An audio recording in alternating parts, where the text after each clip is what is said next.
Crooked Tree Beats. Oh, I have to play it. 45 minutes, Shaz. Really? 45 minutes? You said you're going to do a half hour.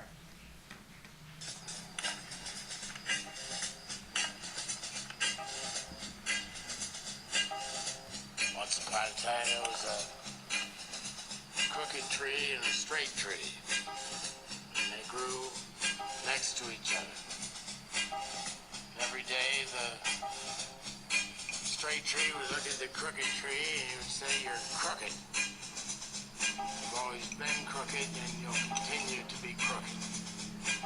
But look at me, said the straight tree. He said, "I'm tall and I'm straight." And then one day the lumberjacks came into the forest, looked around.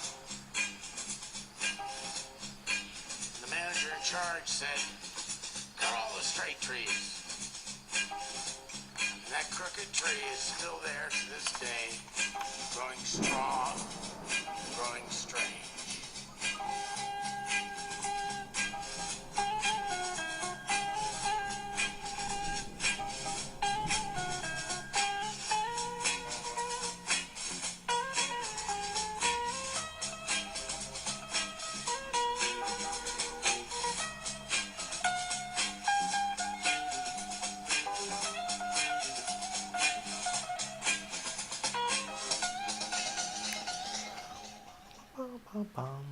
So that was, I think that's the musical Hair, which is about the Vietnam War. It's a really good musical about, I don't think I've seen it all the way through. I was just digging for beats, and I had my speeches on one side, and then I had my beats in another folder, and I would just be listening to the speeches while I'm writing. Yeah, this is probably while I'm writing, and I would take breaks, focus. Boom. I would take breaks, and I would hear like the speech and I'd hear the beat. I was playing them both, and I'd be like, "Oh, this matches," but I just play them in the background. That's how I got the JFK and the MLK and stuff like that. It's like MLK comes on, and then I got this beat. I'm like, "Holy shit, that syncs up." So a lot of it was just chance. And then also I noticed it started with Sound Bombing Panthers, which we're coming to. That was the first one I made. I was like, fuck, because I was listening to a lot of, I'm at my folks, so I'm like right now, I'm in a safe spot to just let my brain unwind. I'm like, I've learned a lot. I feel like I'm progressing in an intellectual thought process outside the dominant narrative, creating my own opinion of the world. And I'm onto something. The people I'm meeting when I was doing the California Citizens Audit, I would speak my truth and they were receptive to it. So that was like me workshopping my philosophy or my outlook. So even though the government run was silly, I would talk to people about it like it was serious, and people would take me seriously. They wouldn't say, "I'm going to vote for you," but like they would, my opinion was valid, and it could hold a discourse. It could hold my end of the conversation. And like that cop who we talked to for like 3 hours, like people, there was something there. People, we didn't have something that could just be dismissed out of hand. And that was giving me confidence. The girl gave me confidence. Now that I've made money, I have confidence that way. But that was like intellectually, like, so I'm thirsty for more context. I did the Max on Stories now. Crooked Tree Beats. So that's, these first couple aren't really political, or they're like the ones I made later. But then I rearranged them in an order of, this is how I'd put it on an album, from the general to the specific, and some of the heavy hitters towards the end. But I made this Sound Bombing one first, because I noticed that the cadence of a lot of these Black Panther guys, I was reading that, I was like, that's a blind spot. I should learn more about that. That's what the internet's here for. Look up their speeches and listen to them. I haven't read much on the Black Panthers. I should probably read some books on the actual history, but I listened to Fred Hampton, listened to, what's his name, Huey and Bobby and the founders. So when they speak, I recognize the cadence of my favorite hip-hop album of all time, Sound Bombing 2, Raucous Records. And this is another thing about how the culture from the ground up is trying to heal people and give them a voice, but a lot of times it's watered from the top down. So it's like there's this quote, there's this poem, something about the bourgeoisie feeding rats for their granaries. It's like the rich water the arts which create the counterculture, which try to undermine the rich. There's this weird cycle going on. So Raucous Records is an album, it's a label that came out in the 90s. And that was Rupert Murdoch's son, I believe David Murdoch, he's now shut it down. He shut it down within like 10 years and went back into the family business. In his 30s, he was groomed to go into the Asian markets, and then I don't know if he's now matriculated back into the primary business in America or Britain. But I remember reading about, just looking up Raucous Records, being like, this is a Murdoch guy? But when he was young in his 20s, he really liked hip-hop.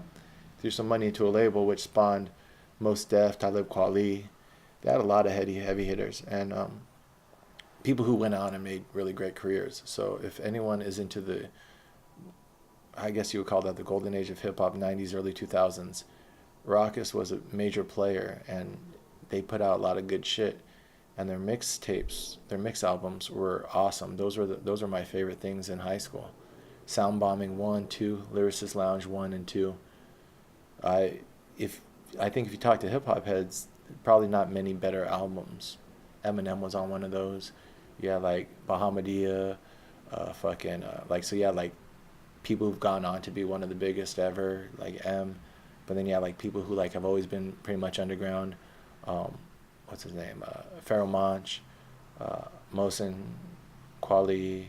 You had LP. You had fucking what's his name? You had what's his name? Oh, he's so dirty. What's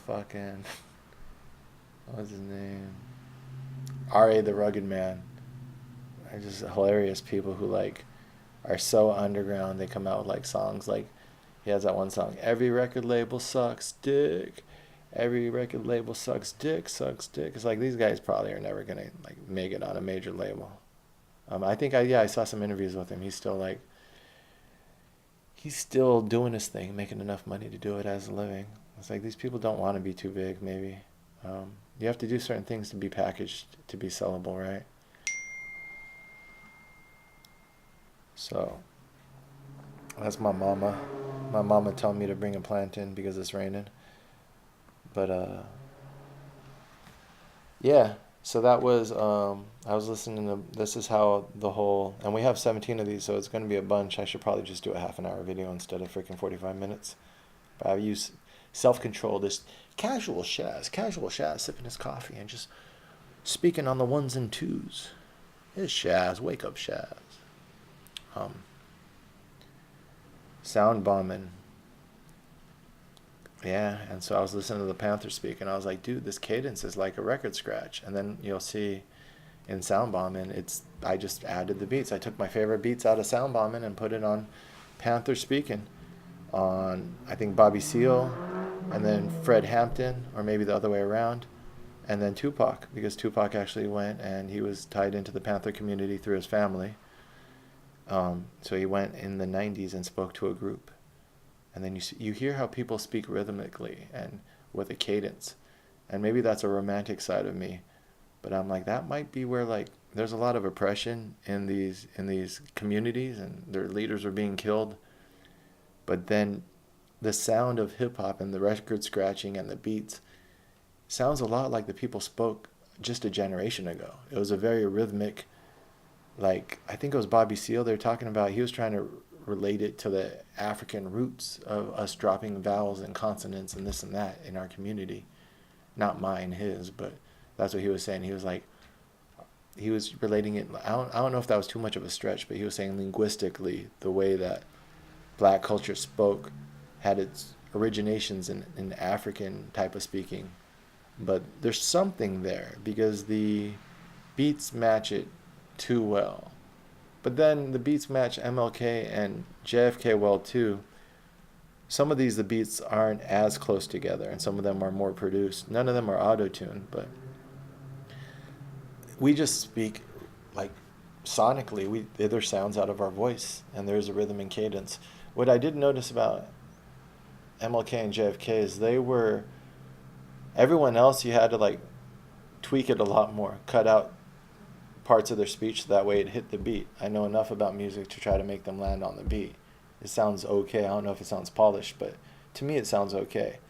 But with MLK and JFK were the two people that I could take a beginning part of their speech, because I would listen to how I made these. I would listen to the whole speech, not the first couple. We do Lenny Bruce after this, so the first couple are like practice ones, just filling out the supposed album I would have. But JFK, MLK, or like even the sound bombing ones, I would listen to the whole speech and I would try to get out the gist of it, what I thought was the gist, and I would take those parts, just some sort of narrative, some sort of like. But with like JFK, I could take the beginning of his speech, and if I took the end of his speech, the cadence, and it's like he's speaking on a metronome. And so you realize that these people were so captivating because, yeah, speaking is an art form, and the leaders who captivated the largest audiences were the best speakers. And that doesn't mean that they used the biggest words or even constructed the most logical arguments. I think it goes to like a fundamental, like technical aspect of speech. Like MLK speaks slower than anyone else I think I've listened to speeches. He says, "Now a lot of us today are going to ask, where do we go from here?" He's like, it sounds forced if it's anyone but him. But for him, it sounds like this is the space that he needs to make these words. He fills up the room with his. He doesn't artificially wait on any syllable or sound. He just has a naturally slow cadence, which is very comforting. It doesn't sound like he's smiling unless he's adding it for effect. And he doesn't sound upset either or sad. It just sounds like he really believes what he's saying. And that passion and sincerity really convey. Now, JFK is a faster cadence, but JFK is the same way where like you cut up the beginning and the end, and he's like, now a lot of it, now a lot of it, what was it? I have to listen to it. I've listened to these over and over. That's why I put him to beats. I realized that as I was writing, I would listen to the speeches, but I wouldn't really pay attention to them. But I love hip hop and music, and now I listen to the chill hop and stuff. And people are doing this. So the chill hop, that's one of the reasons why I like that genre. I'll listen to Alan Watts will come on, or like some other stuff, some Twin Peaks or some sort of like, here, let me do a Twin Peaks one. It's coffee, chill hop coffee. This one, oh, I have a lot of these saved that I really like. I'd have to look this one up. I think I could think of the keywords. Chill hops. Is it Twin Peaks? Coffee. And you'll get the idea. People, I feel like this is like the zeitgeist thing. This is the thing of the damn fine coffee. Something about our age. We're innovative ways to get across a mood. This is what hip hop's all about, the scratching. And hip hop is an expression which is open source. They weren't signing copyright shit. Everyone stole the Amen Brother break. They didn't. The other stuff you have to pay for once it got big enough, but it was just a borrowing culture. And that's still alive on the internet. Maybe these guys are paying for this, but it's about compacting information and data. And that's what I think about with emotions too, is emotions are compact information. Ways to get stuff in your head. And that's what when I was running across, I had like speeches and speeches. I didn't do one with Malcolm X, but I've listened to easily over a dozen Malcolm X speeches. But I want to keep this, it's like, the more I realize there's so much bullshit out there and so much misinformation for every aspect of society, for my education, what have I been in so far? Like at this point when I was doing this in 2010, I've been in the military, I've been in high school, I've been in multiple sales jobs, including one that led to the housing crisis. I've been in the family business insurance, plus 3 competitors, State Farm, Farmers, and Allstate. I helped 2 guys start businesses. I've been in love now. I've done the Greenpeace thing. I've walked into our state capitol. I haven't walked in D.C. yet. Once I won the presidency, I guess. I worked on a campaign, so I was on corners. I collected signatures for Ralph Nader on my own. We had to organize that on our own. They didn't really give us an infrastructure. It was just the people who supported him, trying to get him on the ballot in California. But then for Mark Levine, I worked within the party infrastructure, the Democratic Party. I was consistently being disappointed by the cynicism surrounding me in all aspects of my socialization. but I was creating an insulation from me losing my sensitivity. I had the fuck you love from this girl who was ready to fucking as soon as I commit to her. But I was like, I still am figuring out my own, fucking sowing wild oats, wild seeds. And then, but like I had space. I earned the space. I finally earned the ability to be like, look, I can find love on my own terms. So that's not a fucking pressing concern now. I'm not autistic and weird and fucking antisocial or non-socialized or like missing social cues like my bro said. It's like, no, I can get company if I want. And then the real estate thing later on was like, I can get money if I want to. I wanted to prove that to myself because I guess that was an insecurity. Like, maybe I'm just being a bum. But I was like, I need more medicine. And so putting the wisdom of these speeches that came before into the words was so I can put it, and I still do. Just a couple weeks ago, I listened to the whole album straight, and I still get stuff from it because it's compact medicine. But other people are doing it. They're just not doing it in my political vein. But so listen to this. Wait a minute. Wait a minute.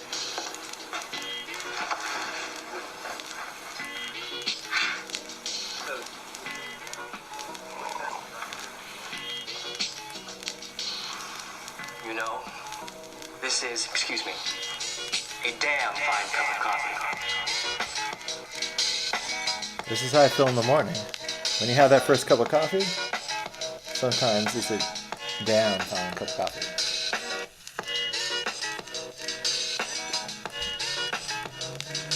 This might not even be the one. Maybe it is. Hopefully it is.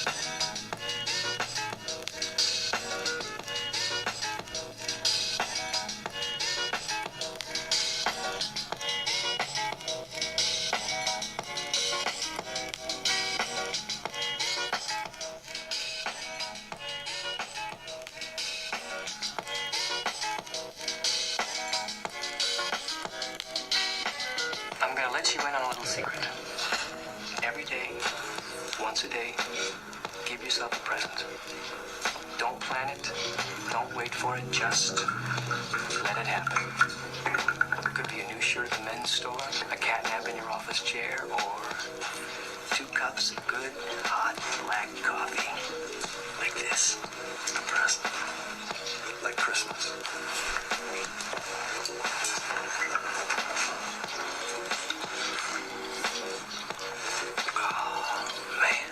The spot.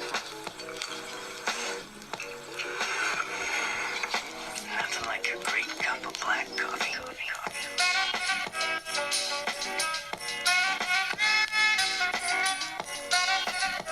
Right? That's like, if that's not capturing the human condition, then what is, right? Yeah. Alan Watts, Chill Hop. Let's look for another one. So this is what I know. So I was like, fuck, I was onto something because this stuff's coming out more and more now.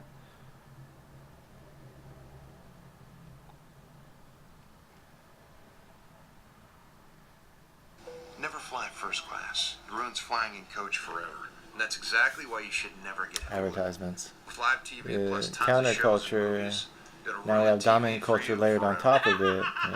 Because you got to make money and blah, blah, blah.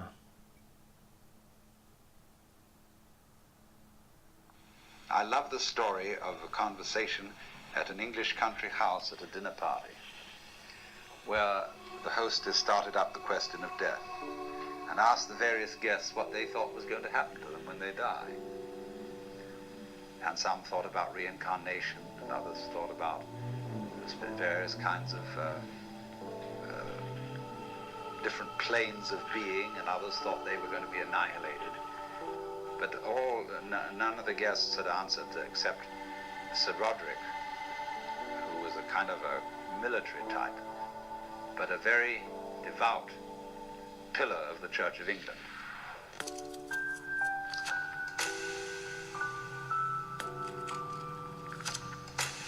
He was the church warden, chief of the vestry in the local country parish. And the lady said, Sir Roderick, you haven't said a word. What do you think is going to happen to you when you die?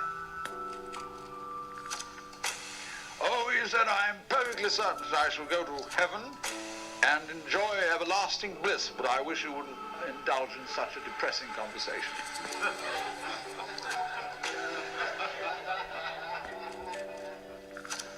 That's true, isn't it? Death in the Western world is a real problem. We hush it up. We pretend it hasn't happened. Our morticians, who are very smart commercial operators, know exactly what's expected of them. And they make death just awful by pretending it doesn't happen.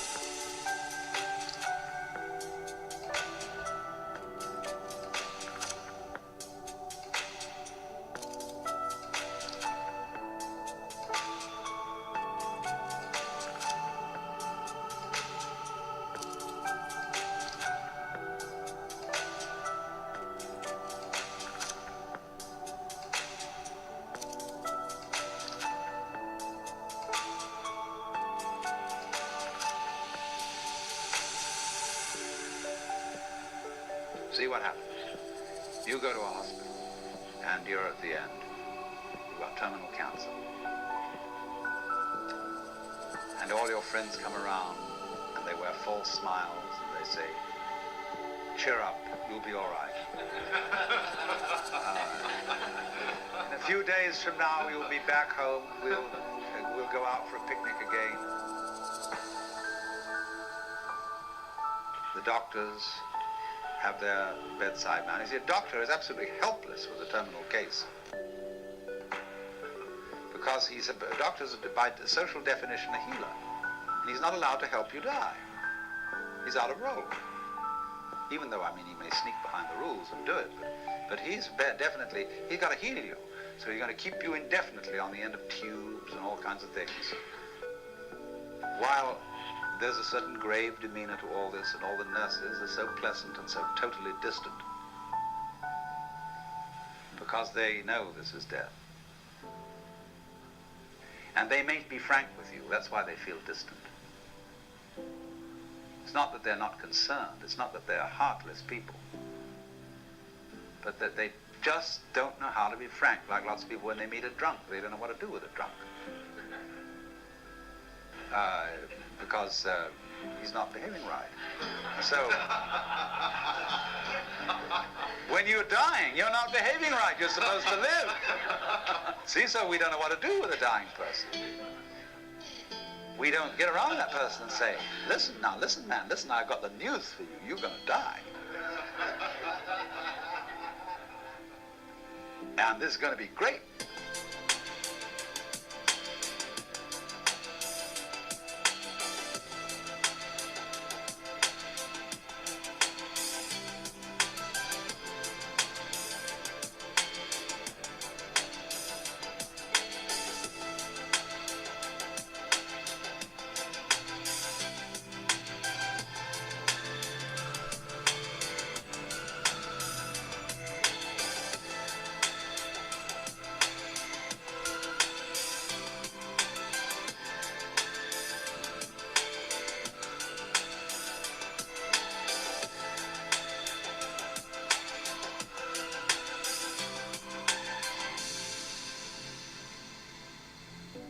Look, no more responsibilities.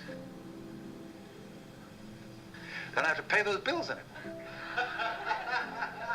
Don't have to worry about anything. You're going to just die. And let's go out with a bang. Let's have a party, you see? We'll put some of that morphine in you so that you won't hurt too much. But we were going to prop you up in bed, and we're going to bring all our friends around, and we're going to have champagne. And you're going to die at the end of it, see? And it's going to be just marvelous. Just like being born.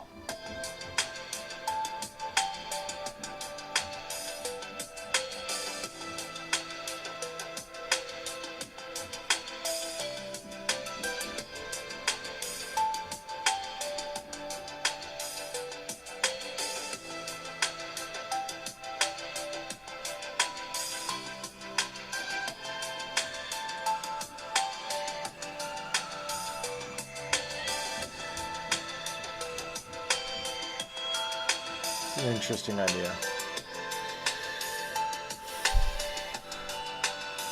It's a little cheesy. The beat's a little cheesy. I wouldn't choose a beat like this, but I was kind of wondering where Alan Watts was going with that. Other ways to look at things. But as far as my own way of looking at things, 5 minutes left. Crooked Tree Beats. That was Tom Waits. Tom Waits didn't answer our request for an interview when we drove through Santa Rosa, where he lives in Northern California, but we don't hold that against him. He's a busy man. And Risk Cutters, A Love Story, I believe is a movie that he said that in that little allegory or whatever. There are a bunch of straight trees, and there's a crooked tree. And the straight trees told the crooked tree, you're crooked, you're born crooked, you'll always be crooked. But then the lumberjacks come, and they say, cut all the straight trees down, and the crooked tree is still growing tall, still growing strange. And counterculture, right? How do you retain your uniqueness in this culture which demands so much conformity? Authority, our government and all these institutions under it or even above it, which are using the government just as a vehicle to broker their own interest. Corporations who have access to our democracy and outpay us or the corporations who have seem to have entrenched themselves upon all of the bottlenecks to our democracy and the corruption. If you're going to say something corrupts our ability to govern ourselves, it is the moneyed interest. It has been for a while, maybe since the founding, when they said that you had to have property in order to even vote. This idea was never pure. It was always just had potential. Self-governance was always an idea with potential. And that's why when someone asked Gandhi, what do you think about Western civilization? He says, it's a good idea.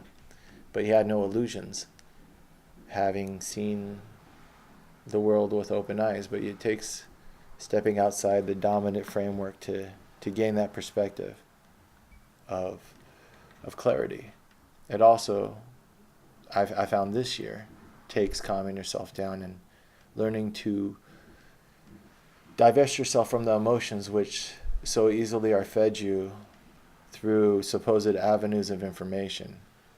Reading the paper every day for a year, I realized that this is a lot more emotional triggering than information. They're not connecting a larger narrative. Well, now they are when they have a fall guy, when they have Trump to kick around, like Richard Nixon saying, you'll no longer have Richard Nixon to kick around. Is these guys feel bad because, when the whole machine turns on you, it sucks because they know that the machine's crooked and they know that they're just the fall guy. Where were these guys during the Bush administration to keep us from getting into this fucking endless war? Where's our special prosecutor in order to go after the guys who started the Patriot Act or the Obama administration afterwards? Where's the outrage and indignity of his prosecution of leakers and the whole financial crisis? Obama held no one accountable. Very few people accountable. I'd have to look in the record for that. Yet he had the time to persecute the co-founder of Reddit because that guy was trying to make JSTOR publicly accessible. He was trying to stream online. He was trying to liberate information from the ivory tower silos where it's corruptly monetized. These power structures, more and more power structures. And then our pop culture duplicates those narratives. All that matters is how much power and money you can amass and how big of a moat can you build around your newfound treasure. And then you have LeBron James. I said I wasn't going to talk about celebrities. But people are like, get that money, get that bag, get that success, get yours in, make sure yours is good. Don't worry about the values, don't worry about the...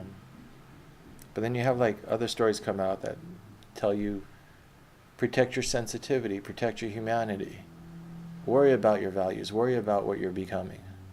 Express yourself. What is it? What's the early hip-hop sayings? All that stuff is... even like the Wu-Tang Clan the family, the clan. That's what's interesting. Is early hip hop is reaching towards Eastern philosophy, Eastern wisdom, because I think we're just trying to maintain our humanity, and there's something in it that the dominant stories of the West don't give us. I noticed that in Shaw. She was watching Bret Bart and listening to country. After hanging out with me, she was reading Ruben Darío and 100 Years of Solitude. That's her story. That's her Latin American story. And Pablo Neruda. And yeah, I have a video of her. One of the videos YouTube is holding hostage from me of her reading poetry. That's her story. Country music's great, but that's what I've come to this year. Is I quickly get to the here. When I hung out with an Indian girl from Harvard, I just identified it real quick. Yeah, you fucking immigrants, minorities are taught to belittle our own story and buy into the dominant narrative. I know that on a personal experience. When I was young and I was always attracted to all these little white girls. White is nice. This white girl I met in Puerto Rico, fucking, her pussy tasted like fucking cotton candy. She was so sweet and nice, and I hooked up with her while her fucking roommate was on the top bunk, and she said that we had a nice thing going. When am I going to tell that story? That story will come up in the New York Adventures. But she's nice, but you know what? The Taiwanese girl, she smelled like vanilla beans. And I would be having sex with her, and I'd just like kiss her behind the ear and just smell her, just right here around the neck where your scent comes off of your skin. And she smelled so different than anyone else. Mexican girl smelled like Mexico. It's like we all know, maybe have a preference, but no one is, who's to say someone's better than the other, but non-dominant culture, the ones, this America's story is very narrow, and those of us born outside that narrow American story sometimes feel like we don't have a voice, and I recognize it in the people I come across, and sexual interaction being a dialogue. I recognize it in these women who don't seem to be representing their worth like I think they should. And I tell people, tie yourself back into, don't say you're better.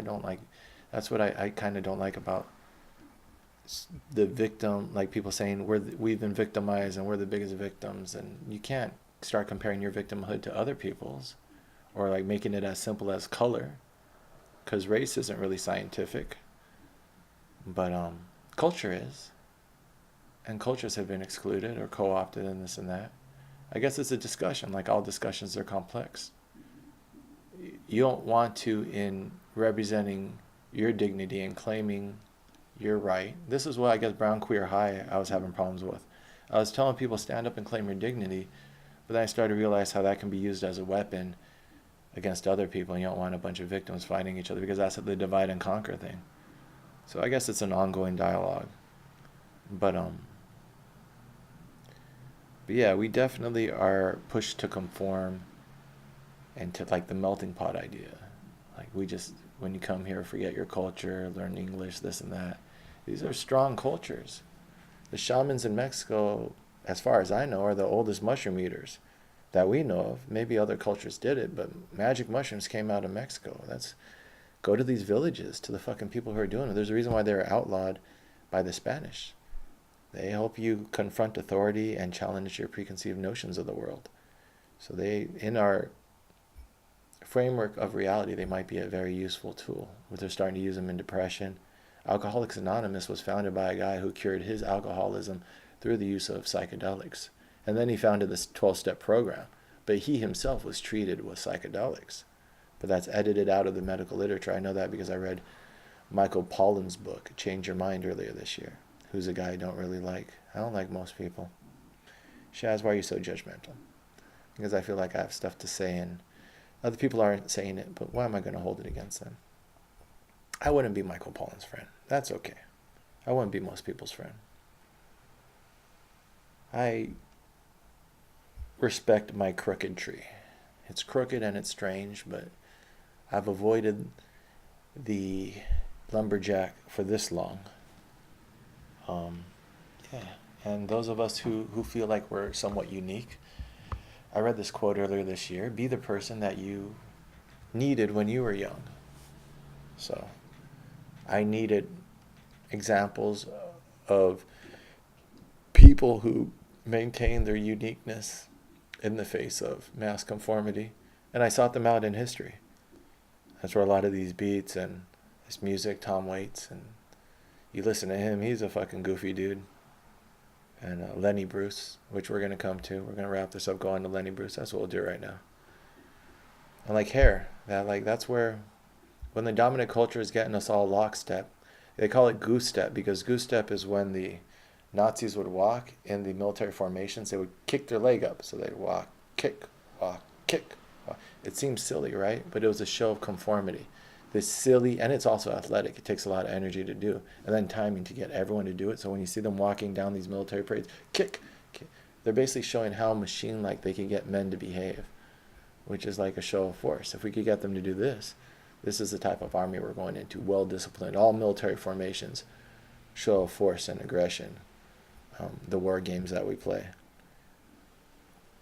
But, yeah, trying to get people more and more lockstep, goose step is usually the preparation for violence.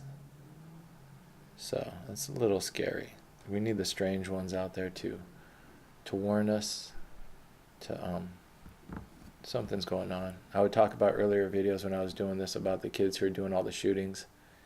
If we gave more outlets for the arts, creativity, ways to express yourself other than vetoing society with a bullet. That's what it is. It's a veto of society. It's a suicide, first of all. And people feel like they're committing, people are pushed to suicide because they feel like they have no other options. And we have a conformist society where we tell people they have no other options than to go to school, go to college, do this and that. Do we have any other options other than the Iraq War? It sure seems like we didn't, because most people were against it, we still had it. Most people wanted it to end, and we're still there. So the more you narrow the pathways and force us into this, whoever the architects are of this world order that we seem to be marching into from the beginning of, I guess, the banking industry.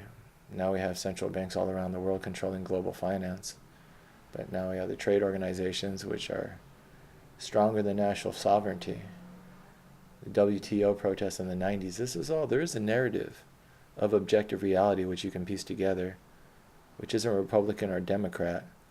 It's human versus institution, which is why I love anarchist history, because it's as pure, as close as you get to objective reality.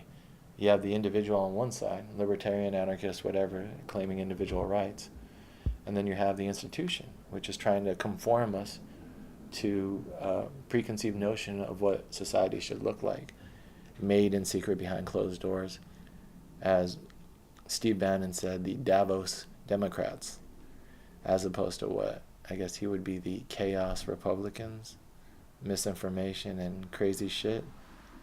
He's basically like, well, if, I don't know what that guy's angle is, because that guy is a Goldman Sachs guy, and they think a couple moves ahead. So I'm pretty sure his angle is always money. You look at what someone's done. That's what I'm doing right here. What have I done all my life? Try to seek out the truth, try to capture it in art, heal myself to heal the world, learn how to express myself, an honest expression of human potential through love, through adventuring, through other stuff, through this now. Just pure expression, dialogue. Keep my crooked strangeness alive. Duck the lumberjack. Onto another strange, crooked tree. Lenny Bruce.